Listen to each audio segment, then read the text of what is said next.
morning mga katiwala. Ano ang annulment? Ang answer, kapag annul na ang isang couple, idinideklara na walang visa or void ang kasal nila from the start. So, from the very start, void ab initio suspendiang kasal. In other words, walang totoong kasal na naganap sa kanila. Kaya pwede silang mag-asawa ulit. Kasi hindi naman talaga totoo talaga sila totoong kasal simulat sa pool. Walang marriage na binubuwag sa annulment. Kasi walang totoong marriage na naganap. Kaya, tayo naman kay puhanin divorce. So, igwa kitang other legal remedies na dapat niya itong i-avail. So, bako ining divorce na mas lalo ining mabuwag kaya itong sabihin nga ni permanence and sanctity of marriage. Ano naman ang legal separation? Answer, sa legal separation, magkahiwalay ang couple, pero hindi pwedeng mag-asawa ulit dahil valid ang marriage nila. Makukonsider na adultery kapag nakapagrelasyon sa iba. Naaramdaman, as Catholics, isang malaking kasalanan ang adultery na pwedeng magdala sa atin sa impyerno. Take note of that. Ano ang divorce? Answer, sa divorce, magkahiwalay ang couple at pwedeng magpakasal ulit kahit na valid ang marriage nila. Let us remember, so sinabi po kan sa tuyang kagurangnahan sa Marcos, Ebanghelyo ni San Marcos, chapter 10, verse 9, ang pinagsama ng Diyos ay huwag paghiwalayin ng tao. What God has joined together, no man must put asunder. No man must separate. Sa divorce, ginagawa na lang temporary contract ang marriage imbes na lifetime commitment. So, nagiging cheap ang value ng marriage dahil mas dadami pa ang mga couple na magpapakasal kahit hindi pa handa. Magpakasal na tayo. Total, pwede naman tayong mag-divorce anytime kung gugustuhin natin. Malamang ito ang magiging usual reason sa pagpapakasal kung magiging legal ang divorce. Let us remember that also. Paano yung mga pamilyang sirang-sira na? Perming iyan ang hapot ninda. Ang answer ta dyan, sa mga pamilyang sirang-sira na, meron namang annulment at legal separation, so no need na ang divorce. Ipakulong nyo ang abusive partner, may bahusilo bagat kita. So nga tatada iyan ipapriso. So ang sunod na perming masasabatan tang argumento, di ba pareho lang namang naghihiwalay ang couple sa annulment, legal separation at divorce? Iyo tama po iyan. Parehong naghihiwalay pero magkaiba pa rin ang case at nature. Sa annulment, hindi nasisira ang sanctity of marriage. Kasi in the first place, wala namang marriage na nangyari. Sa legal separation naman, kahit na magkahiwalay ang mag-asawa, hindi naman pwedeng mag-asawa ulit. Kasi adultery yon. Malaking kasalanan yon. Tsaka may chance pang magbalikan ang couple kung sakali. Sa divorce, samantalang sa divorce, take note of this, sinisira nito ang sanctity of marriage. Kasi kahit na valid ang kasal, hinihiwalay pa rin ng couple at binibigyan sila ng karapatan na mag-asawa ulit. Which is basically adultery. Divorce promotes adultery. Divorce promotes sin. Divorce promotes hell. In addition, siyempre, mas lumalabo ang chance na masave pa ang marriage kasi binibigyan ng right na mag-asawa ulit sa iba. Yan. Ang sunod pang kasubag kang the other Saturday na mention na argumento, mahal at matagal ang proseso ng annulment. Kaya kailangan i-legalize ang divorce para mapadali.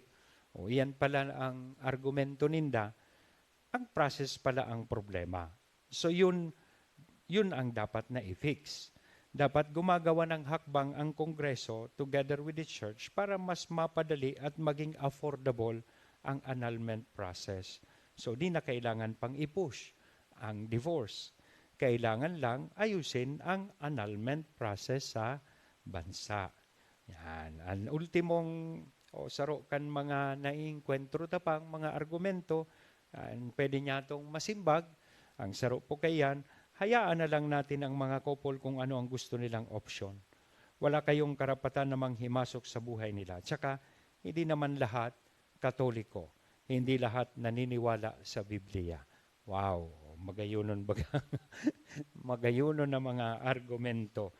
So, hindi natin pwedeng bigyan ng maling option ang tao. Dapat kita ang nag-guide, lalong-lalo na duman sa mga couples who find themselves sa mga bakong magayon na sitwasyon. Maling option po ang divorce. Kagaya lang yan ng abortion at suicide. Ang sanctity of marriage na po ang nakasalalay digdi o dito. Kaya dapat tayong mag-ingay against divorce. Kasi pag binigyan natin ng karapatan ang tao na sirain ang sanctity of marriage, binibigyan na rin natin ng karapatan na sirain nila ang pamilya. Tandaan ta po ini, kapag sira ang pamilya, sira rin ang lipunan. So yan mga katiwala, mga bagay na dapat ang ilaag sa isip ta bago po kita magpara isip kaining manunungod kaining proposed divorce, absolute divorce act. Ansaro kan mga sa section 4 po kaining House Bill number 9349, ang saro kan mga grounds na pinag-identify duman itong irreconcilable differences. So, garibaga, dahil na nagkakao yun. It refers to the substantial incompatibility of the spouses due to their intransigence. So, dahil ng willingness to compromise, na makipag-ayos, makipag-reconcile, or fault in holding on to divergent and divisive behavior, perminang nag-iiwal, resulting in the total breakdown of their marriage which could not be repaired despite earnest efforts to reconcile.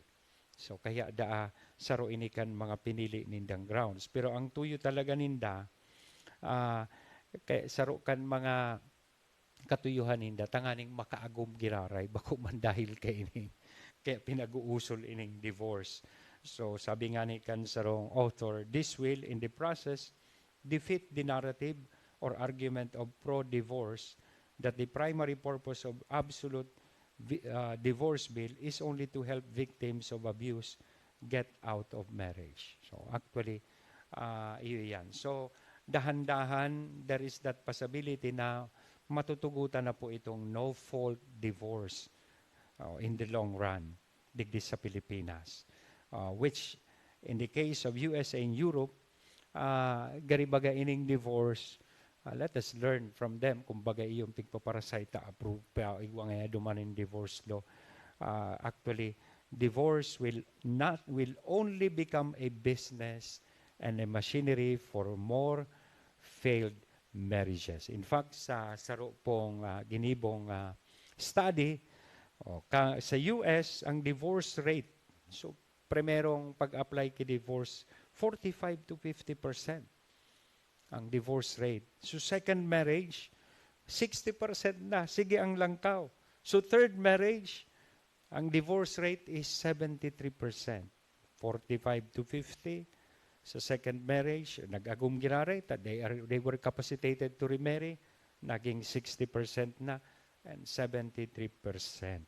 So in other words, mga katiwala, divorce leads to more failed marriages. Take note of that. Divorce leads to more failed marriages. So, dahil ibig sabihin na na-divorce, naki-divorce ka na digdi sa agumong ini, so, there is that outright possibility na sa second marriage mo will fail again. Divorce leads to more divorce. So, in fact, sige sulangkaw kang percentage according to study. So, we must really say no to divorce. Because once, sabi kan sa rong post na nabasa ko, once a family is broken, of course, parents can move on, but children remain broken.